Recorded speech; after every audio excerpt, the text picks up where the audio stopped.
My many years in the dark have confirmed it as a primary article of faith. I was 9 then. I'm 62 now. The real world has frequently intruded on my spells in the dark. That book formally sanctioned me to lie still and conjure women. I did it then. I do it still. That book described the destructive power of formal invective. The notion of the curse did not feel prophetic in late 1957. It was simply a footnote to my license to fantasize. I have a superbly honed memory. My time in the dark has enhanced my process of minutely detailed recollection. My mental ruthlessness asserted itself early on. I needed a curse a few months later, and I was insolently well prepared.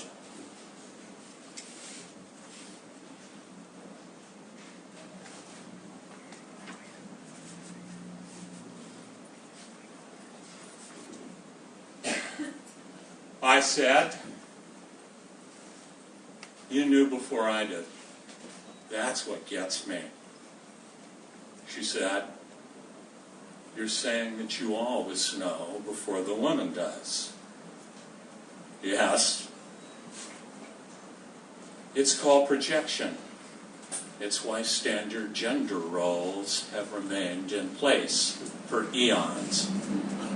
I said, "I hate to consider myself predictable."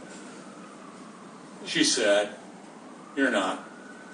Your single-mindedness is so furious that it recasts projection and puts you in an entirely different league." I said, "And you knew that immediately.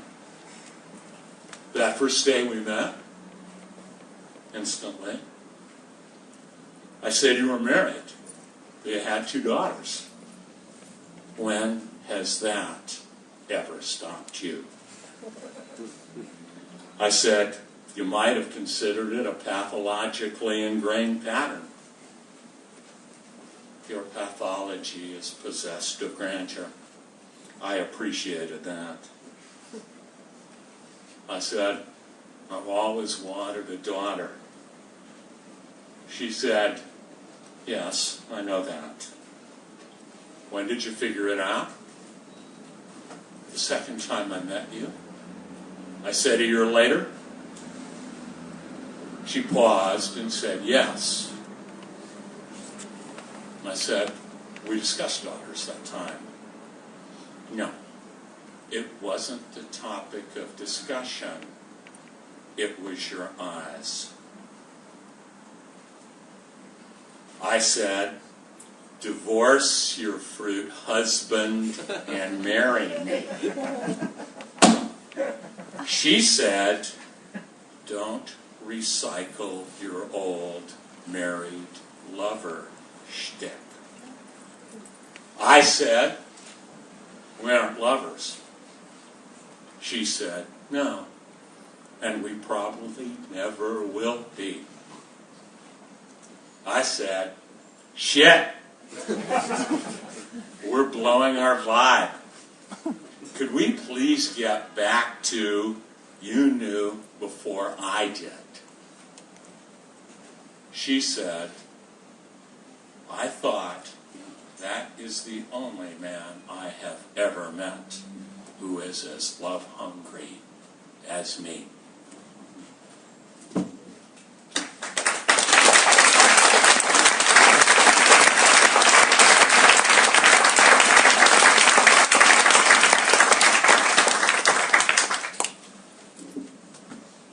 I'm listening.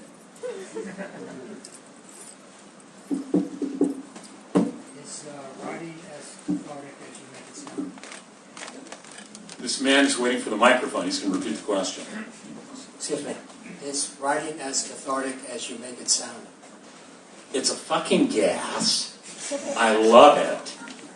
I love it 75% as much as I love the woman who I engaged in that last dialogue with.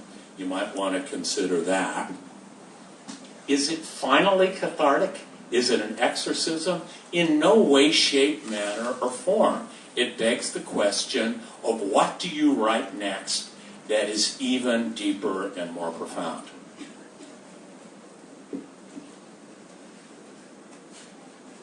Come on, swingers, huh? Just get out of rehab? We'll crack cocaine and put you up on your paws. Yes, man over here. What do you think you need to write a good book? Native intelligence, native talent, to have read a shitload of books, a superb diagram that demystifies the process of writing book-length fiction and allows you the ability to extrapolate and improvise in the moment because your diagram has convinced you that your story is inviolate.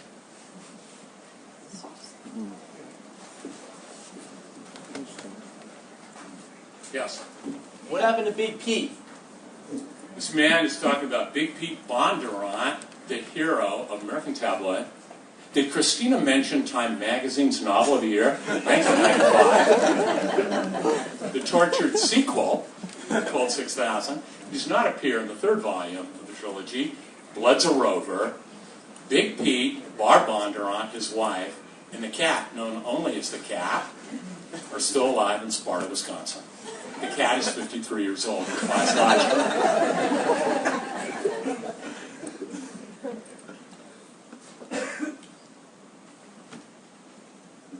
Woman in the back.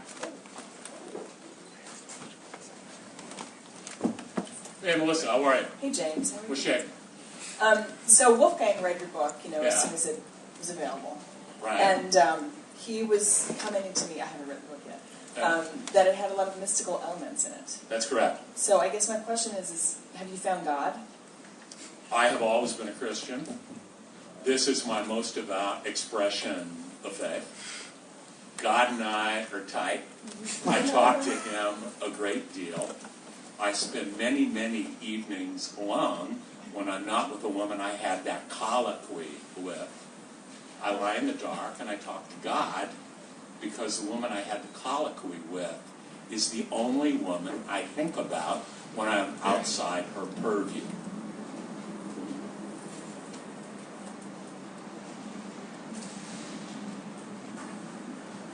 Little Starbucks double espresso gets you all up on your paws. Can you talk to us about your television show that you have? Aha, my TV show. James Ellroy's L.A. City of Demons will debut this winter on the Discovery Channel. Dig it. I write everything. I'm the on-camera host. I'm the star. I'm the personality behind it. We rehash L.A. historical crimes. I shamelessly plug my books. There are historical LA crimes, contemporary LA crimes, and I have a sidekick who is a corrupt LAPD police dog named Barco, based on my beloved Bull Terrier Barco, who we'll all see on the other side. He wears an LAPD badge affixed to a spike collar, and he gives me lots of shit. He works the dope detail at the LA airport and sells dope that he sniffs out to hophead hounds in South Central Los Angeles. And I swear to all of you, this is no fucking shit. It's a TV show for the whole family. If the name of your family is the Manson family.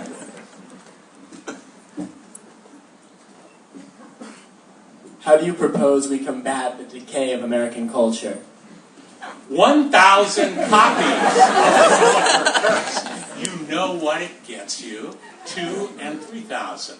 Read books. Eschew cell phones, text messaging, the internet. Lie in the dark, think, seek divine providence, and you will prevail.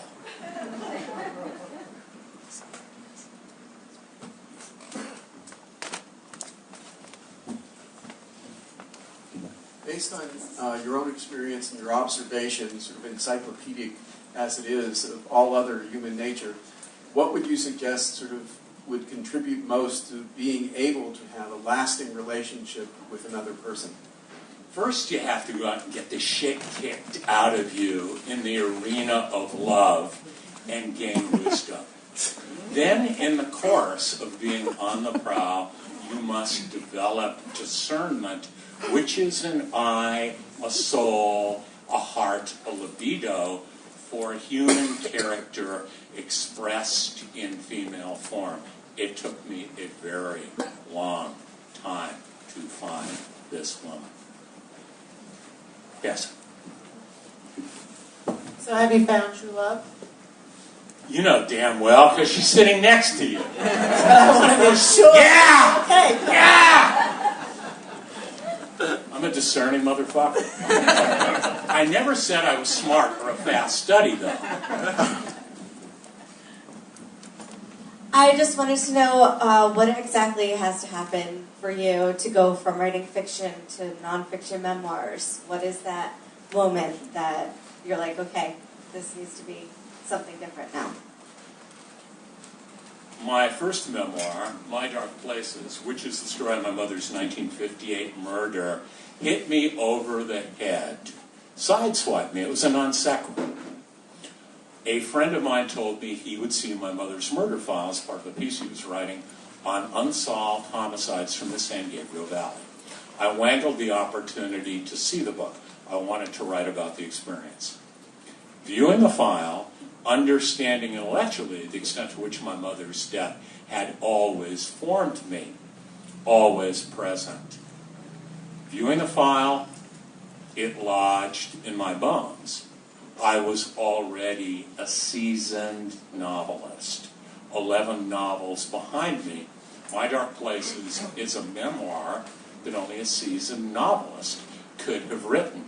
The rules of memoir are this. 1, everyone is self-absorbed, but are you artfully self-absorbed? And does your personal story explicate a larger point and cleave to universal truth?